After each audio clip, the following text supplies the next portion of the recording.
Salutations, mes chers mortels, et bienvenue dans l'oracle.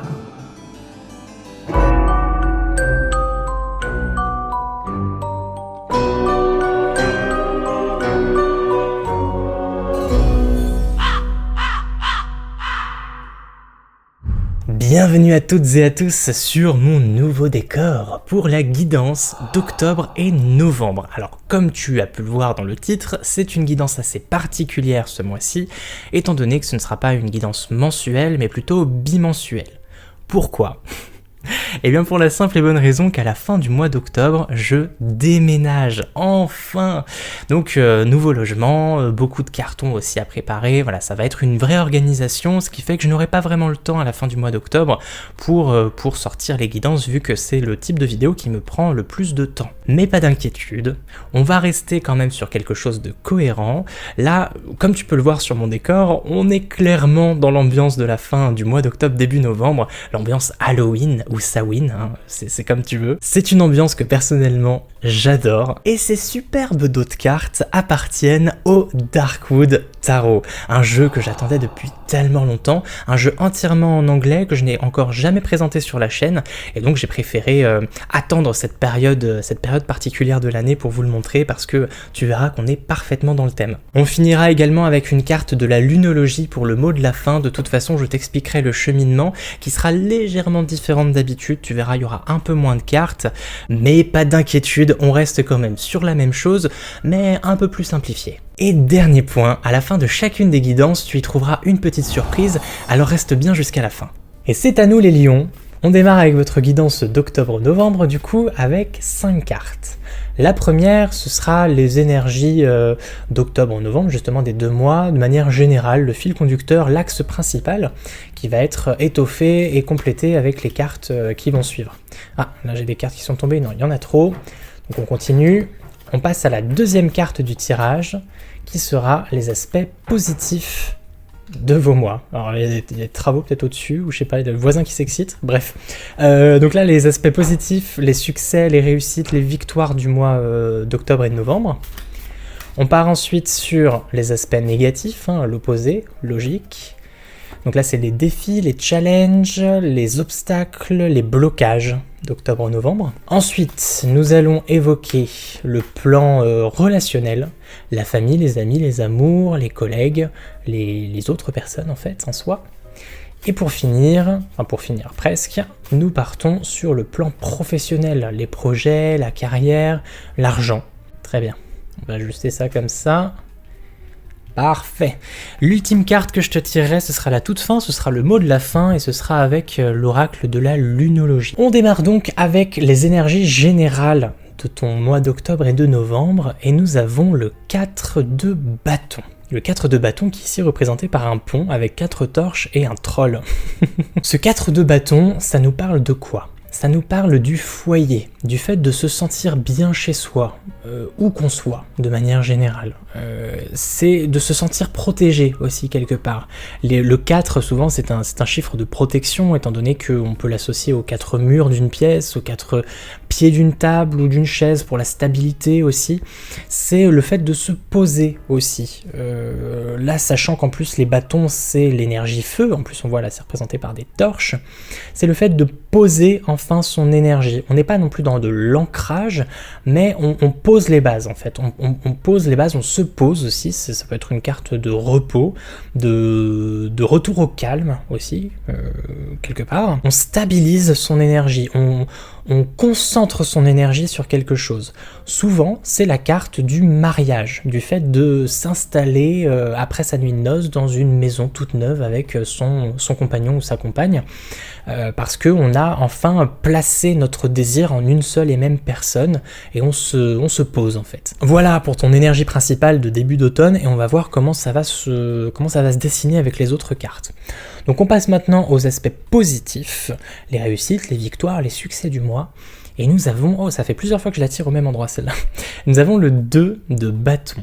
Donc on est encore dans les bâtons, on est donc sur des torches également, et là c'est la carte de la projection, de la planification, de l'organisation, mais l'organisation dans le sens où tu vas prévoir en fait, prévoir quelque chose. Comme on le voit et comme je l'ai déjà dit plusieurs fois, ici on voit donc une sorcière qui tient dans ses mains une boule de cristal. La boule de cristal, c'est l'objet phare, l'objet type qui représente l'avenir, la divination, le fait de se projeter, de voir qu'est-ce qui va arriver. On passe un peu au-dessus de cette histoire de destinée, de fatalité, de choses qui arriveront sans que tu sois impliqué dedans. Le dos de bâton, ça te dit bien que dans tous les cas, tout ce qui va arriver dans l'avenir, c'est suite à ta propre organisation, c'est suite à tes décisions, à ce que tu vas décider de faire de ton avenir. Il va ressembler à ce à quoi tu veux qu'il ressemble. J'ai eu un peu de mal à m'exprimer là-dessus, mais bref, l'idée est là. Alors c'est le fait de construire dans le présent pour préparer l'avenir. Donc on n'est pas sur, là avec ces deux cartes là, on n'est pas sur, même si ce sont une série, c'est la série de l'action, hein, les bâtons, on n'est pas non plus dans les cartes les plus actives de cette série, on va plutôt être dans le fait de se poser et de planifier. Donc enfin se poser au coin du feu, hein, entre quatre murs, bien chez soi, tranquillement. C'est aussi peut-être, et je l'évoquais tout à l'heure, le fait de focaliser son énergie. Peut-être que jusqu'à présent c'était un peu éparpillé au niveau de tes idées, au niveau de tes envies. Peut-être que tu courais un peu partout, peut-être que tu avais envie de faire plein de choses, mais là, enfin, en octobre et en novembre, tu trouves cette chose qui te convient, en fait, au final. Tu trouves une chose et tu t'y tiens. Tu t'y tiens et tu poses enfin ton désir. Tu vas plus avoir envie d'aller courir à droite à gauche. Alors ça peut être aussi courir les jupons, hein, entre guillemets, hein, que tu sois un homme ou une femme, c'est-à-dire peut-être vouloir papillonner, peut-être que là enfin tu as trouvé une personne ou une situation ou un travail qui te convient et enfin tu te poses, ou une idée aussi, une idée de projet, étant donné que là en plus on est dans la projection, dans les projets, une idée de projet et hop tu t'y tiens et tu vas réussir à te concentrer dessus pour pouvoir faire des recherches, pour pouvoir planifier, pour pouvoir organiser en fait l'avenir. On n'est pas dans l'action pure là sur ces 2 mois, on va être dans la planification. J'ai pas d'autres mots là qui me vient tout de suite à l'esprit. On va voir maintenant les aspects négatifs d'octobre et novembre et nous avons le 10 de coupe. Alors le 10 de coupe, c'est la carte de la famille. Comme on voit ici, une famille de loups qui, avec probablement le papa qui hurle à la pleine lune, avec les petits bébés, les petits louveteaux qui sont juste ici. Et c'est la carte du bonheur familial. Alors, on la retrouve dans les aspects négatifs, donc peut-être qu'au niveau de la famille, ou de la notion de famille en tout cas qui te correspond à toi, hein, parce que c'est pas forcément la famille de sang, ça peut être la famille de cœur, il va peut-être y avoir des soucis sur ce plan-là. Peut-être qu'il va y avoir un éloignement, ou une envie de s'éloigner de ce cercle familial, entre guillemets, en tout cas de tes proches, qui peut-être te feront te sentir étouffé, qui te prendront peut-être un peu trop de temps, peut-être que c'est trop de responsabilité aussi pour toi, ça peut être une carte de responsabilité familiale, de devoir familial, et là on l'a dans les blocages, dans les contraintes, dans les choses qui t'entravent. Peut-être que la famille sera un boulet pour toi, je veux dire ce mois-ci, mais c'est sur octobre et novembre, peut-être justement que ce serait l'encoche, le déclic, le fait de te dire je supporte plus ma famille, peut-être que tu vis encore avec eux, ou peut-être que tu les as très souvent sur le dos, entre guillemets, hein, bien sûr, et là, ça va être le déclic pour planifier. Il y a cette histoire de foyer qui est juste ici, peut-être que c'est au sein du foyer que ça se passe pas extrêmement bien. Donc c'est soit en fait ton propre foyer, ton propre refuge, soit c'est le refuge, enfin le foyer familial, le toit familial qui fait que à l'intérieur ça se passe pas hyper bien. Sachant que la carte du milieu elle est neutre, hein, elle est ni positive ni négative. Elle va faire un peu le lien avec toutes les cartes. Donc un besoin peut-être de te projeter, de planifier pour quitter le cocon familial, quitter cette situation qui t'entrave. On va justement tirer la carte, enfin on va retourner la carte de l'aspect social, on va voir si c'est accentué ou pas, cette idée d'étouffement familial. Alors, dans l'aspect social, famille, relations, amis, collègues, etc., nous avons le cavalier de bâton. Et le cavalier de bâton, c'est la carte de la passion. Donc dans tous les cas, au niveau de tes relations, ça va être passionnel. Après, être passionnel, c'est à double tranchant. C'est-à-dire que ça peut aussi bien être passionnel dans le positif, donc là c'est le feu, comment dire, constructeur, ça va être le ciment, c'est la fougue, l'amour ardent. C'est pas forcément du amour romantique, hein. Ça peut être de l'amour ardent pour ta famille, de l'amour ardent pour tes amis, c'est vraiment quelque chose de très fort, comme ça peut être à l'inverse quelque chose de très destructeur. Le feu, ça peut détruire, donc ça peut être des engueulades, des disputes assez fortes, assez violentes, par passion justement, comme on dit, tu sais, l'amour c'est pas très loin de la haine. Là, cette carte-là pourrait le traduire. C'est-à-dire que vraiment par passion, on pourrait parler de même aller jusqu'à crime passionnel. Bon, je te dis pas que ça va être ton cas en octobre-novembre, mais c'est que généralement, par un excès d'amour pour les autres, ça peut vite tourner au vinaigre. Donc là, c'est un peu à double tranchant sur le plan du relationnel. Ça peut être aussi bien positif que négatif. On peut aussi bien l'associer à cette première idée de on canalise enfin sa passion, ses désirs, et on se pose avec quelqu'un, donc ça peut parler ici de mariage, ça peut parler ici de trouver vraiment le grand amour, ou une relation vraiment très fusionnelle, très passionnelle, ou à l'inverse, ça peut parler de conflit par rapport à tout ce qui se passe au sein du foyer, au sein de ton cercle familial, au sein de ta bulle sociale. Ça peut chauffer dans les deux sens. On va maintenant tirer la dernière carte, enfin l'avant-dernière carte qui va parler ici de travail, d'argent, de carrière, de projet, et nous avons donc un arcane majeur qui est du coup le premier, oui c'est le premier là de ton tirage, et c'est le jugement. Alors le jugement, comme son nom l'indique, un de ses premiers sens, c'est que voilà, c'est le moment de te faire juger. Juger sur tes capacités, juger sur tes talents, sur ton travail de manière générale. Ça peut parler de critique ici, de critique sur ton travail, donc ça peut être aussi bien négatif que positif, hein. Ça peut être constructif comme pas du tout constructif. Ça peut également nous parler d'une inspection, d'être inspecté, tes capacités vont être évaluées par exemple par tes supérieurs ou par ton public, ta clientèle ou quoi que ce soit. Ça va être un moment où tu vas te retrouver un petit peu à nu face aux gens et il va falloir montrer de quoi tu es capable. Ça peut parler de ça. Et finalement, le jugement, pour moi, c'est un peu son sens premier, de manière générale, c'est une histoire de vocation d'appel. C'est-à-dire que là, comme on voit une vampire qui semble envoûter une jeune femme. Alors on voit bien que la vampire elle est toute blanche et j'ai l'impression que la jeune femme est encore humaine parce qu'elle paraît encore vivante. Et on a en plus des morts là qui se réveillent, justement, elle est souvent représentée comme ça aussi, le jugement, où on a des morts qui se réveillent par rapport à un ange qui joue de la trompette.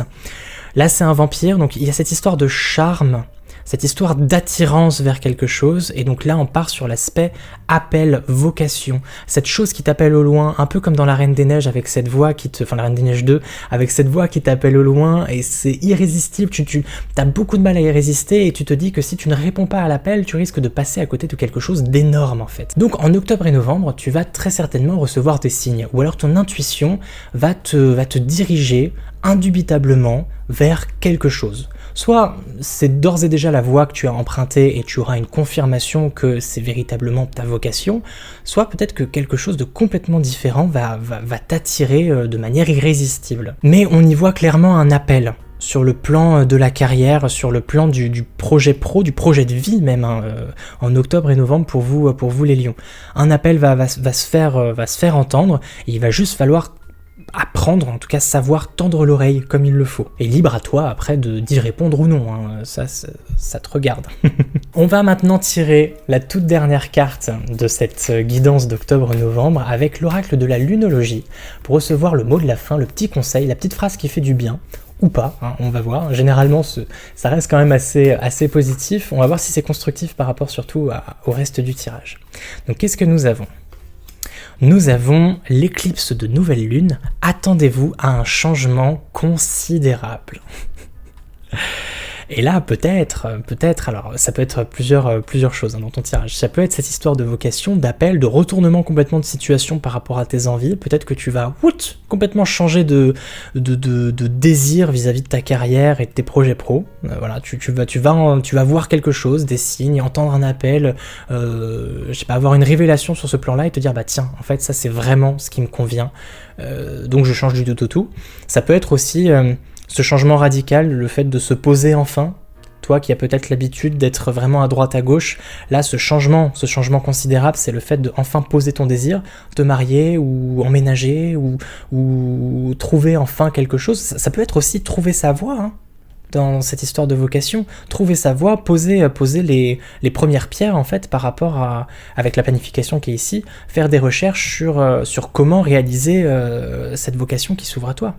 Ou alors, ce changement considérable, ça peut être par rapport à ce cocon familial qui risque d'être un petit peu chamboulé ce mois-ci. Toi qui as l'habitude de vivre avec tes proches, de vivre sur tes proches, hein, peut-être que vous vivez vraiment les uns sur les autres, là, peut-être qu'il va y avoir une rupture et ça sera peut-être ce changement considérable. En bref, plein de possibilités s'ouvrent à toi et ce mois-ci, ça risque de bouger. On reste bien jusqu'à la fin pour ta petite surprise. Très bien.